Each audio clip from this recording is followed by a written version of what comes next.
In this lesson, we're going to look at a particular type of function, commonly called a Boolean function or a predicate function.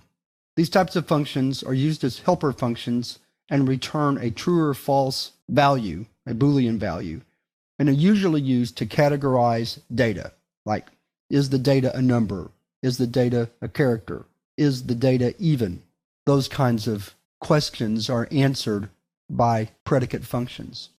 So what you see before you is a program from earlier in this chapter where we created a numVals function. And in the numVals function, we have this if statement to test to see if a particular character is a val. Well, this test makes a perfect predicate function because it's simply going to look at the letter, and if it's A, E, I, O, or U, it will return true because yes, the letter is a vowel, or to return false because no, the letter is not a vowel. So let's write that function. We'll call it isVal. The parameter will be a single letter. And then we can copy this code. We'll have to make a change to it since we have a different variable to test, but we can still use it. Let's line it up first. And then where we see string I, we'll replace that with letter. I'll do this manually so you can watch along with me. One more to go. So right here, if the letter is a vowel, then we want to return the value true. Otherwise, else, we want to return the value false. That makes our predicate function isVal.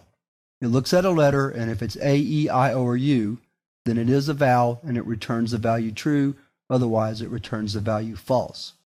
So now we can go to numVals, take out this test, and replace it with the isVal function.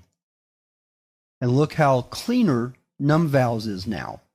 So what we've accomplished by adding the predicate function is we've now made numVals easier to read. And that's one of the advantages of using functions in the first place. So let's test this code with a couple of simple examples. Let's clear the screen here. I named my program predicate.py, so we'll run that. Let's try a simple string, and it says there are 2 vowels. Let's try a longer string, and there we have 3. So again, a predicate function simply examines a piece of data and returns a true or false value based on what it finds in the comparison.